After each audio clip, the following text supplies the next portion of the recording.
All right, so guys, we've been talking about relationships. That's not surprising, right? If those of you guys who have been here for the last 6 or 7 weeks or so know that.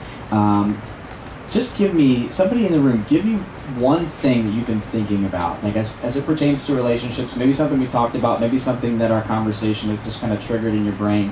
But what are relationships for? Like, why is a relationship important, and have you gathered anything from our study on like how to begin to make some changes in the way that you relate to other people? Somebody give me a thought. Like, what's one thing you've kind of been chewing on as we've been talking through relationships? Anybody want to share? Yeah, sir? Yeah. So nobody in my family is perfect, right? And so that means I gotta look at myself differently, I gotta look at other people differently and love them just the same. Okay. Relationships can sometimes be a distraction, but they're meant to be right for growth. Yeah. Distraction. Yeah, absolutely. Isolate yourself. Right. We're relational beings. Adam talked about that in week 1. And so while it's definitely a human tendency to make people more important than they should be, or to devalue people to the point where they're not important, we have a problem with that. God gives them to us for a reason, and they're to help us grow. That's awesome. As a matter of fact, I would say that because we're made in God's image, relationships are intended for us to learn how to serve, how to be like Christ in the way that we interact with every single other human being on this planet. Okay. So guys, tonight we're gonna take a little bit of a turn here, because I think the reality of relationships today is a little bit different, just in the sense that we are so connected via social media, via the internet, via our devices, right? They kind of keep us in contact with one another and with people we don't even know all the time, right? There's almost never a moment in the modern era where I'm not a text message, a chat, a private message away from somebody, right? And often they're going off in my pocket. Like right now, my phone might be going off, I don't even know it, right? And there's messages waiting for me or something like that, right? So maybe let me ask you this question as we get started. How many of you guys kind of watch, follow, subscribe, or are friends with somebody on social media that you've never actually met in person? Okay? Decent amount of hands there, okay? Pretty good amount of people in the group. Why? Why is that? Why are we connected with people via social media that we don't really actually have a personal relationship with, as in terms of like being together in the same room together? Entertainment, great. Okay, Mason? Shared interests. Shared interests, Jeffrey?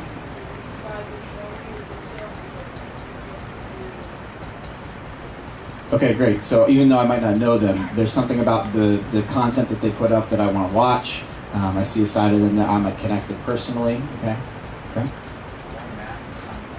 To learn math. Okay, fantastic. Right? There's all kinds of things you can learn on the internet.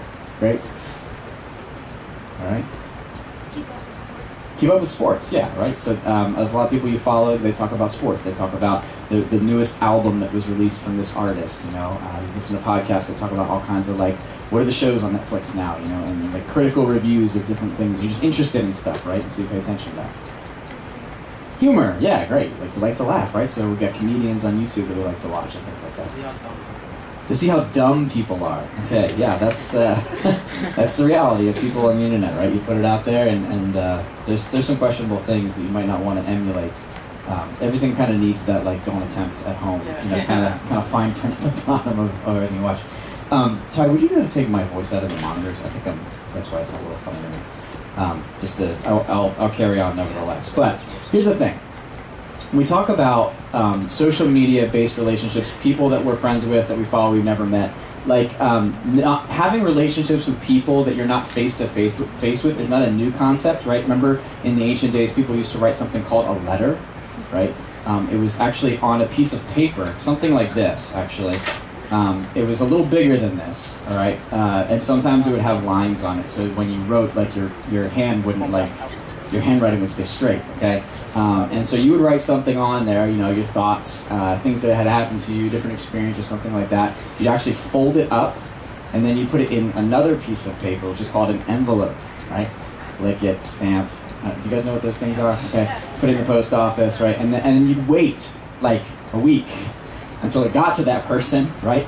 and then you wait like another week, and if they were like quick about responding, you might get it in like another 10 days or something like that, a response back to your letter, right? And they would have to like address like each thing that you had said, but like one thing at a time, you know, and just like paragraphs, and not just like, you know, there's actually like sentences written out with punctuation. I know it sounds crazy, but that's what we used to do, okay? I actually had a pen pal. I had a buddy that I grew up with. I shouldn't say grew up with. He left when I was in like 3rd or 4th grade or something. He moved out to Ohio with his family. But we used to write each other all the time. And like actually, Tara and I were like cleaning out a bunch of like old keepsake boxes, and I found a bunch of letters from my buddy Jordan. And he talked about the puppies that were born in his house a lot. It was something that we talked about a lot. Anyway, nevertheless, okay, here's the thing. Having a relationship with somebody who's far away is not a new concept, and social media is great for that kind of tool, right? You've got family that's on the other side of the world in different states, right?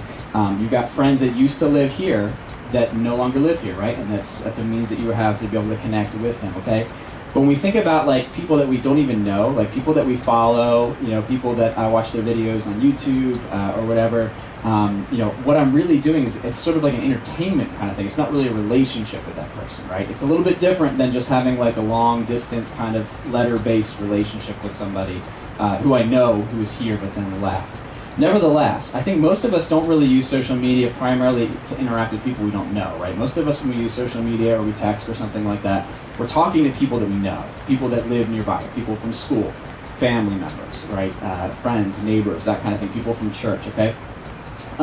And nevertheless, social media is neither good nor bad, right? It's purely a tool. It's a tool that can be used for different purposes, but it needs to be used appropriately, especially as Christians, as we think about what social media represents and the great potential that it has, but also the great danger that it has. We need to be thinking carefully about how we use that, because we're in relationship with people even that we don't know personally via that tool. And so here's what I want to say tonight as we kind of chew through some different things. I think that the real danger of social media, and this is, again, I'm not killing social media, I'm not killing phones, I'm not killing like technology. I don't think we should go back to just letter writing or something like that, okay? I just think we should think through some of these things. So the danger that I think social media primarily presents is that it's not really used for shortening the distance between two people. I think that it actually tends to accentuate the distance between two people. Do you hear what I'm saying there? Rather than using social media as like, oh, my cousin moved to Florida and I want to keep in touch with them, and so I talk to them on social media sometimes. It's more or less a means that we kind of interact with people that we could have face-to-face interaction with, but we allow a device to kind of get between us, and it actually accentuates the distance that could be between two people. Here's what I kind of think about. Anybody like actually watch TV anymore? Like actual TV, like channels, like you flip through channels kind of thing? No? Okay. Like everybody just watches Netflix, right? Well, so here's another old-time secret for you, okay? There used to be like 6 channels, right? When you didn't have cable, okay, pre-cable, there was like 6 channels. You had channel 3, channel 6, channel 10, channel 17, channel 57, channel 29, and channel 61, which was usually weird, crazy religious stuff that wasn't really Christian, okay? All right, and you kind of like flip through those like 7 channels or so, and that was all you got, okay? And that's kind of what I had as a kid. My parents didn't get cable until I was like in high school, and then like I didn't have time to watch it anymore anyway. But like you had actual channels. But so here's the thing: Comcast currently runs this ad. If you've ever watched any sports-related thing, you've probably seen this, or maybe you actually have this in your home right now.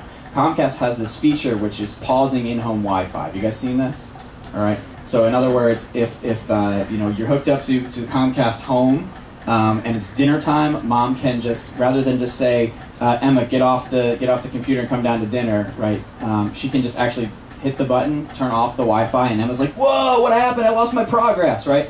And then you just got to come down to dinner and eat, okay? And so Comcast runs this thing, but here's the thing, like that sounds like a great idea, right? We're like thinking about, trying to bring families together, right? Remove some of those obstacles that could be there. But what does that really communicate about the type of relationships that we have in our homes, right? Where it's not, hey, we actually want to just put everything away because we actually want to talk to each other. It's I actually just have to turn off and remove the possibility of us actually being on our phones at the dinner table in order for us to actually have a conversation. You see what I'm talking about, right? And it seems like, again, maybe you're the victim of this in your own household, okay? And I don't, maybe it's useful for certain things, but rather than actually having real interaction, right? Parents are kind of like, we've got to just turn it off, remove the temptation, and then we'll just, begrudgingly talk to each other over our cold dinner, and then we'll go back to our devices afterwards. We'll unpause the Wi-Fi, right? I feel like that's kind of where we end up being with a lot of social media, because social media really gives me the opportunity to be in control of my relationships as I want them to be.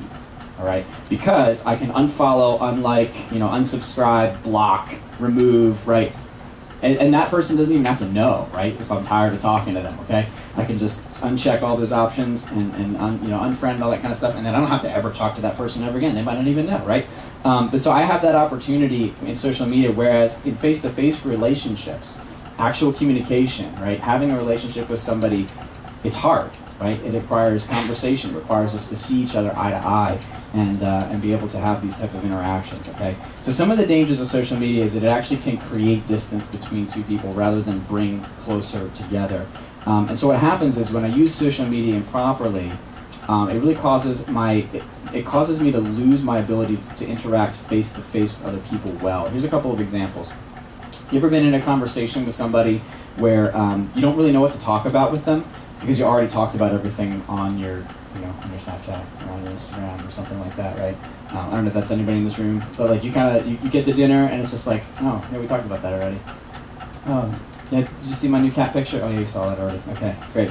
And so you end up in that position where you just you don't have the ability to have meaningful conversation because everything you're talking about is like the memes and the videos and everything else that you already shared, right? And you already talked about, and now you're just kind of stuck with that, right? So that's one thing that social media can do. I also think that social media causes us to talk in certain ways to each other that becomes the norm for our everyday communication. In other words, quick comments, right?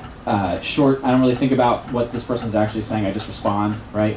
I can tend to become harsh in the way that I speak because there's just this barrier of my screen between me and that person. So I just kind of say it and leave it, and that's it.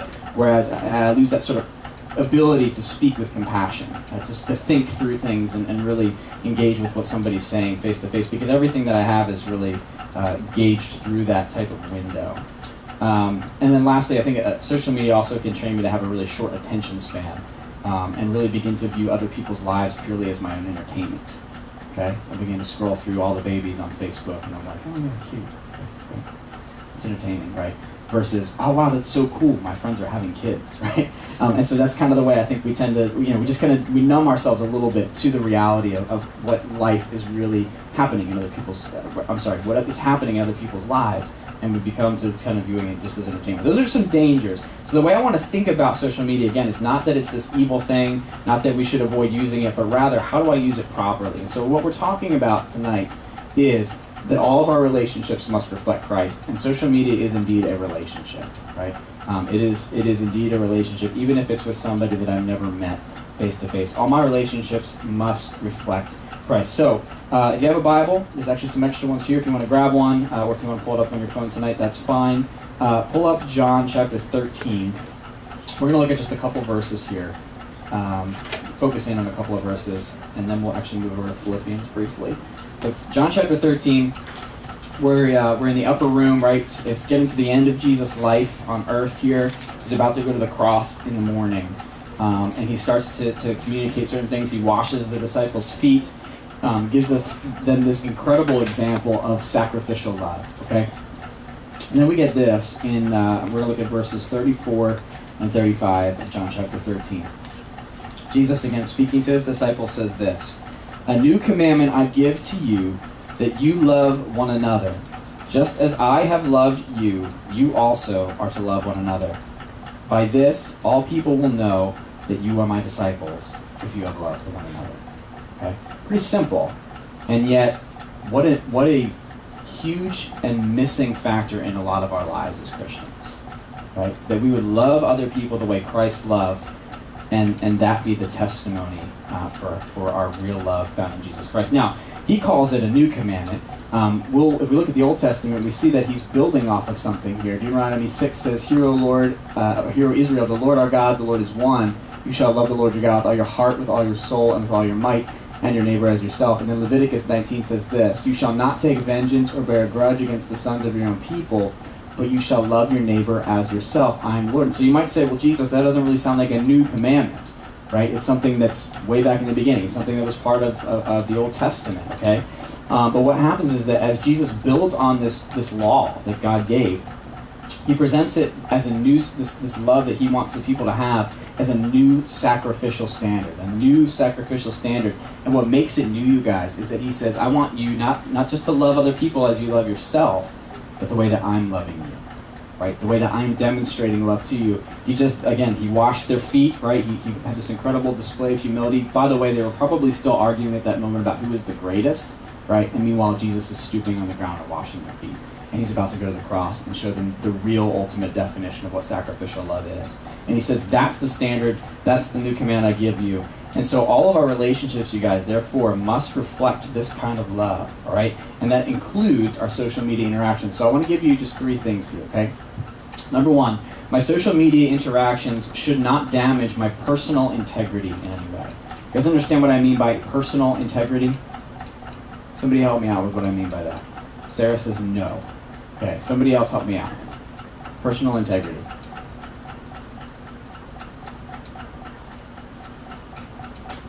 Go ahead.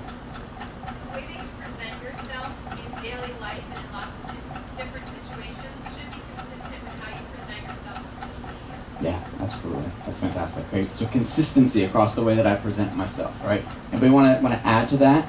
Just take another stab. Let's look back at this verse. What does it say in verse 35? John 13:35. By this all people will know that you are my disciples if you have love for one another. How will they know? What are they going to see? Sarah? Yes, the actions, right? The fact that I'm taking time to care for somebody, the way that I'm speaking to somebody, the sacrifices that I'm making for somebody, right? That's visible. Those actions are visible, and that communicates something about my integrity, that what I say and what I do matches, okay? And so as Christians, you guys, what we say and what we do should be the same on social media as what we do in person, right? And as what we do in public, and as what we do in private, right? All those things should match. So our social media interactions should not damage our personal integrity, okay? Now think with me a little bit about this, okay? When you take pictures that you're gonna post, right? You take like 30, right? Because you can never get the perfect one first, right? It's like 37 different pictures, okay? 6 of them are blurry, 5 of them you're making that funny face, okay? And the other 2, like there's that weird guy in the background, okay? And so you gotta pick the perfect one, right? So you only post the best picture. Right? You with me on this? Okay? And now when you post that stuff, like everything like Instagram and Facebook and all that gives you the option to crop, to brighten, right? To add these effects to it, to put the filters on there, right? All this kind of cool stuff to make the picture the best picture, right? All right? And now, so I'm a writer. I write things, I like to post them. But when I post them and I see, ooh, I totally spelled that wrong. And oh, I didn't mean that. What do I get to go in and do? I get to edit it, right? Because I want the post to be the perfect post, right? I don't want it to be in error. I don't want it to be anything but the best representation of my writing ability, right? And so I feel like when we think about our integrity, and I'm not saying that we should post the creepy, blurry picture with that guy in it, okay? But rather, like when we think about putting our best face forward, am I only interested in posting the stuff that is just making my life look like it's the best thing ever? Am I just trying to create an impression that everything is perfect in my life? Am I hiding the real me in the way that I present myself on social media, okay? This is kind of a culturally acceptable deception, right? That we only post the best things, we only post the good things. And then again, I'm not advocating that we like dump on Facebook and like make, put all our baggage out there and make it this big, sob fest or something like that. But I think we need to think about, what does it mean? What does it say about me? What does it say about my tendencies and my desires if all I post are the pictures where my nose looks perfect, and my hair is perfect and that one, all that kind of stuff, okay? It just becomes normal for me to operate with deception in real life if I kind of live in that facade of like, I get to post the best things on Instagram and that's all people see. I begin to kind of take those mentalities into other places of life, okay? So, I mean, whether I put on that kind of facade on social media, whether I carelessly tear people down on social media and then claim to love Jesus on my next post, whatever the case might be, these are kinds of things that sort of damage my personal integrity. You see what I'm saying? If I act one way, if I post certain things and then post other things and then act another way, I'm not really communicating that I have personal integrity. I'm not really communicating that I love people, and I lose my testimony before the lost as a result of that. So that's number one. Number two, my social media interaction should be appropriately valued. And what I mean by that is that we don't want our social media interactions to become the most important thing, But we also don't want to be too careless in the way that we approach social media either. All right? If we're going to use it, we've got to be aware of the tool that it is. Now, let me ask you this question. Is it possible for you to love everyone? To love everyone. Everyone, everywhere, every time, all the time. Is that possible? No. Okay, I saw some heads shaking immediately, but I just want us to think about this. But the Bible says we should love others. Okay? So how do we do that? All right? What does it mean to really love other people the way Christ loves us if I'm connected to 60,000 people on Instagram? Right? Can I love all 60,000 people on Instagram?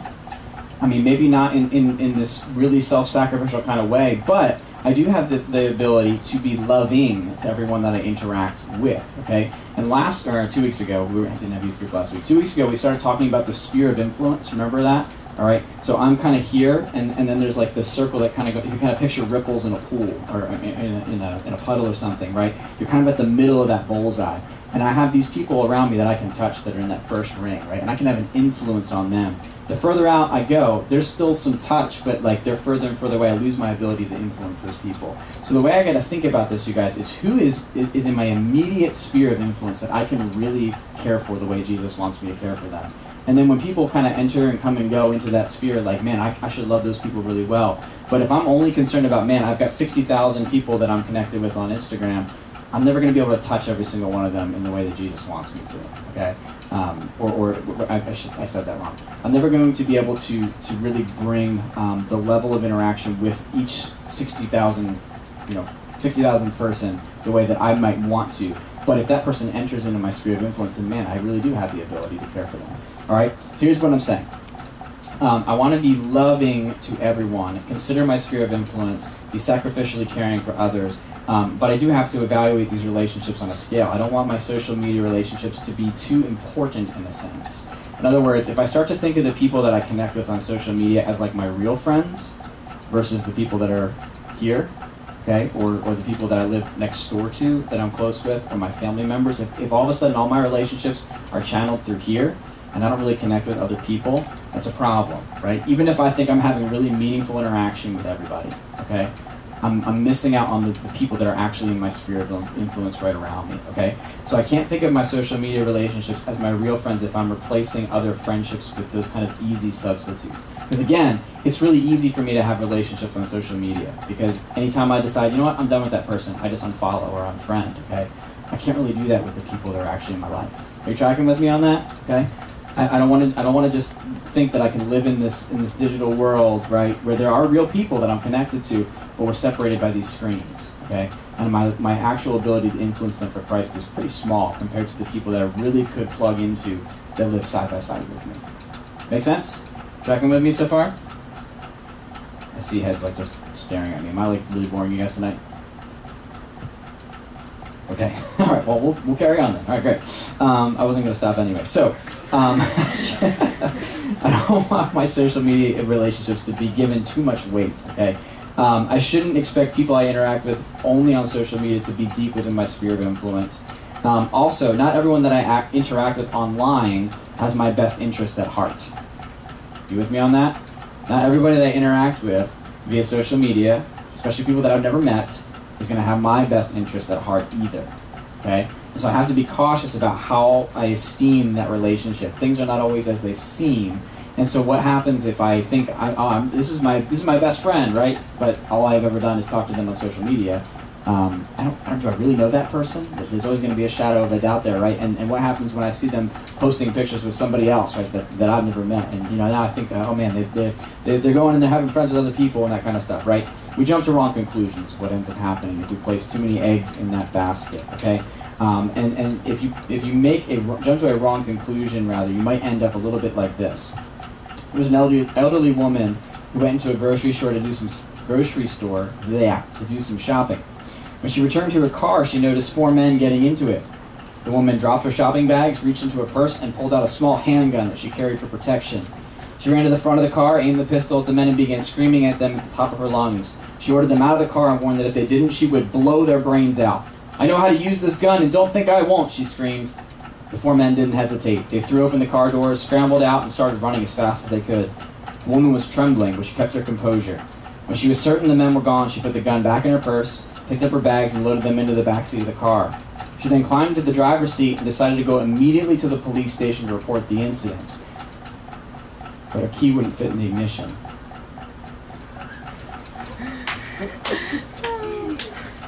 A quick glance around the interior confirmed she was in the wrong car. Her vehicle was parked 4 spaces away in the same aisle of the parking lot. She loaded her bags into her own car, drove to the police station to confess what she had done. When she told her story to the sergeant, he couldn't control his laughter. He pointed to the other end of the counter where 4 very shaken men were reporting a carjacking by a mad elderly woman. She apologized and no charges were filed, okay? Here's the thing. If you look at a situation and you don't get all the information, you fail to perceive what's really happening, that you jump to the wrong conclusion, right? We can find ourselves in a world of trouble if we evaluate a relationship the wrong way, right? With somebody that either I've never met or somebody that I don't really have a great in-person relationship with, or even, you guys, people that we interact with every day. If we're not careful to really see what is this relationship, to really understand what is it and what is it that God's calling me to do in this relationship, I can find myself jumping to the wrong conclusions, okay? On the other side, I don't want to be too careless, okay? Because of what I say, post, like, it does matter. I mean, even though it's not like real life, in a sense, it is real life, right? I'm communicating an impression of who I am by what I like, by what I say, by what I comment, by what I share, okay? And so my interactions there do matter. I shouldn't lie to myself and assume there are no consequences for what I do on social media, because there are incredible ramifications for what I do on social media if I don't think through it carefully. And social media shouldn't be my tool for venting, for getting attention. I don't want to be too careless in the way that I do that, okay? Last one here. Social media, my social media interactions are with real people who need love, okay? I might not myself be able to reach every single one of those 60,000 people, right? But each one of them is a real person, not those fake bot accounts, but the real people out there, okay? Who need love, right? And so my interactions with people should always be on the basis of how am I communicating Christ? How am I being kind? How am I being compassionate in the way that I communicate, okay? That should impact the way I think about what I say and how I say it, and it should impact the way I view other people that I connect with on social media, okay? Here's what I want to do for our last few minutes. I want us to just think through 3 practical steps for healthy social media relationships, okay? 3 practical steps. We'll go through these pretty quickly here, okay? Number 1, I want to ask the good questions before posting. I want to ask good questions before posting, okay? In other words, who's going to see this? Is it possible to take this the wrong way? Does it reflect well on me and on Christ? Will I hinder the spiritual growth of someone else by sharing this? Will I regret sharing or sending this later? Okay. True story. I won't give you this individual's name, though some of you might know who he is. He gave me permission to share the story. Posted a profile picture several years ago, actually many years ago now, where he decided, you know the story, okay? He decided to cover his face with a bandana and pose with cap guns like this. All right, but they looked real. They looked like real guns. Okay, and that was his Facebook profile picture. Okay, when his parents found out that was his Facebook profile picture, that was a big problem. All right, and so he deleted the account, deleted the pictures. Right, not just like turned off the account like you can do with Facebook, but actually deleted the account. Okay, years and years later, he creates another Facebook. Not in rebellion or something like that. Like years later, just it's time for Facebook again. Okay, creates the Facebook account, normal Facebook stuff. Right, going through it. Totally different account, right? But several years into using it, a memory pops up. What's the memory but that picture? Facebook had figured out that it was the same person, all right, and had sent that memory. You know how like not everybody uses Facebook anymore in this room, but like Facebook prompts you to post things you posted in the past, and like, so here's a memory, you can share this again. Wasn't this a great thing? Ha ha ha, great. And, and this individual was like, why is that here, right? Like, how did that come back? And so the point is simply this: when I share stuff on the internet, you guys, whether it's whatever app it's through, it's not just Facebook, okay? It's permanently out there. Like, it is out there, and somebody's going to find it somewhere, okay? And it could be used against you, okay? So we just got to be thinking through, as I'm about to share, as I'm about to post, as I'm about to send, okay, what am I thinking about? What is this actually going to accomplish? Am I going to regret this later? So actually, what I want to give you guys is some homework to do. This is just for you to do on your own time, all right? Take a picture of this if you want. Think through, look up in your phone, what were my last 5 shares and or likes? What were the last 5 things that I shared? What were the last 5 things that I liked? Okay? What kinds of reactions do I look for when I post? I'm just like think through using those 5 things as an example. What do these posts communicate about what I value? All right, so I'm taking those 5 things and I'm thinking, what does this mean? What does this say? You know, what am I talking about here? Am I just looking for laughs? Am I looking to impact people? You know, what does this communicate? Okay, what does it communicate about my heart's desires? And do my posts and my online conversations clear the Philippians 4, 8, and 9 filter? Do you guys know what Philippians 4, 8, and 9 say? All right, good. Let's turn there. Philippians 4, 8, and 9. This is going to be familiar, I'm sure. Philippians 4, verses 8 and 9 say this. Paul, coming to the end of this letter, says, "Finally, brothers, whatever is true, whatever is honorable, whatever is just, whatever is pure, whatever is lovely, whatever is commendable, if there's any excellence, if there's anything worthy of praise, think about these things. What you've learned and received and heard and seen in me, practice these things, and may the God of peace, and the God of peace will be with you." Okay? There's some characteristics there, right? And if I think before I post something, does this pass all those check marks, all those qualifications? All right? Or before I send in a private message something to somebody else, does it qualify for all these check marks, right? I might change the way I start to handle social media. I might change what it is, the content that I'm posting, okay? So I think this is a good self-evaluation. If you think through this, again, take a picture of it, take it home, spend some time doing that, right? As I look in my history, what is it that I've been sharing? Why have I been sharing that? What does that communicate about me? What does that communicate about what's important to me, okay? Something to think through there, okay? Because we want to ask those kinds of good questions, not after we post all the time, right? But before. Because we want to make sure that we're presenting ourselves in a way that's communicating the love of Christ to other people, and that is not damaging, again, our personal integrity. So ask good questions is number 1. Number 2 is practice self-control, okay? 1 Corinthians 6, Paul says, he's talking to these Corinthians that think that they can do everything because it's lawful for them. So they have this proverb, all things are lawful for me.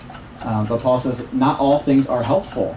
All things are lawful for me, but I will not be dominated by anything. So in other words, the desires, you guys, that we pursue for like, oh yeah, I can do that, it's legal, okay? It's okay. Like, I don't need other people's approval to do the things that I want to do, okay? What we were revealing in that moment is that we were actually enslaved to the desire that is driving us, okay?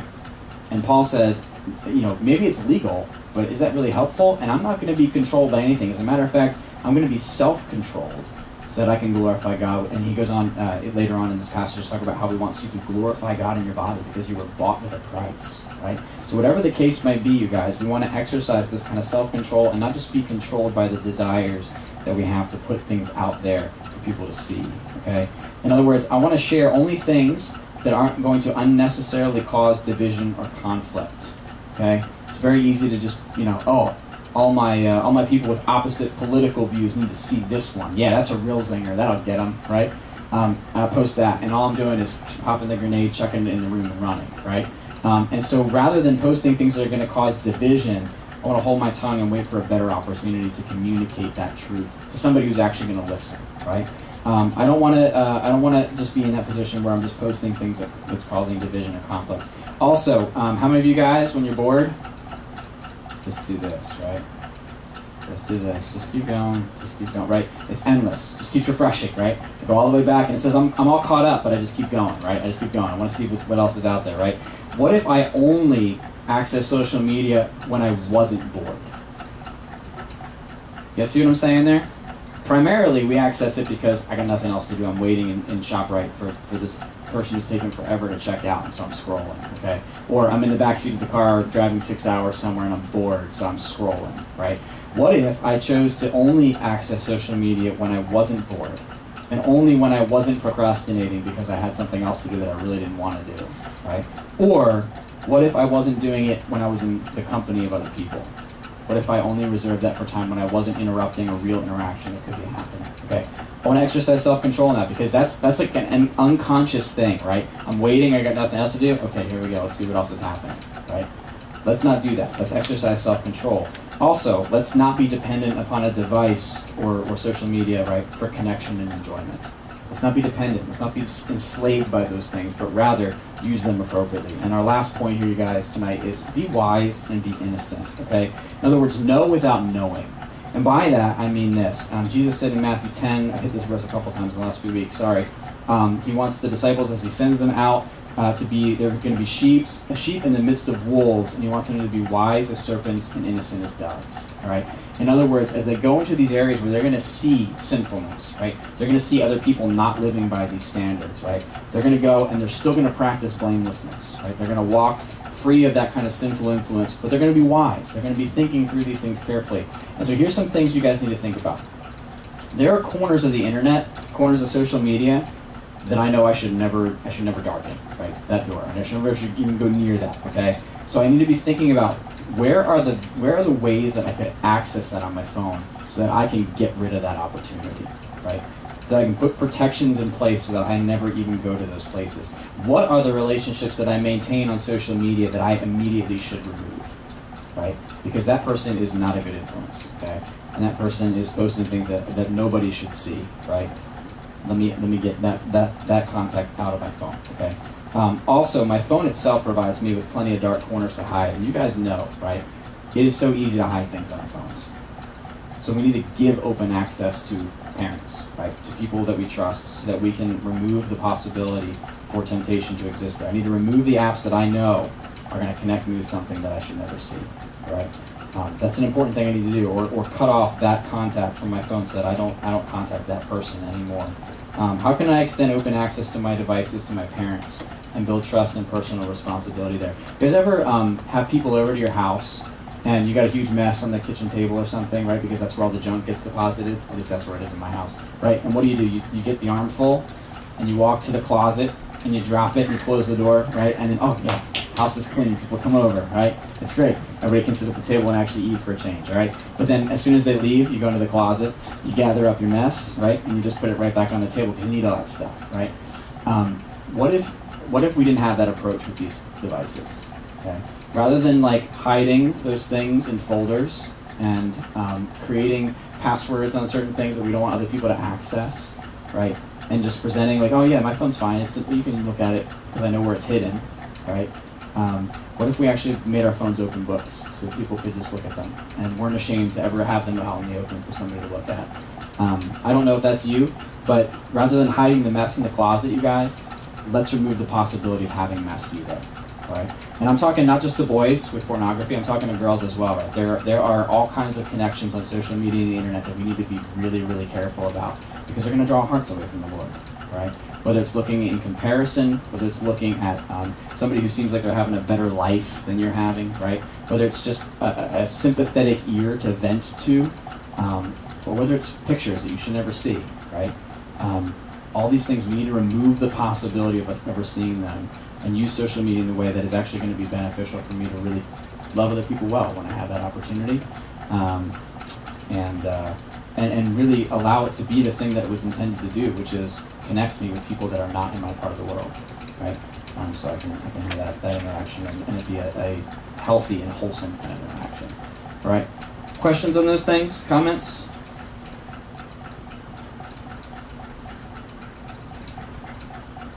All right, let's close in prayer. I'm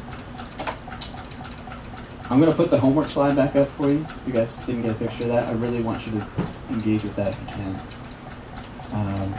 So I think that would be beneficial and hopefully begin to help you change the way, or if there is a need to change the way that you use some of these tools.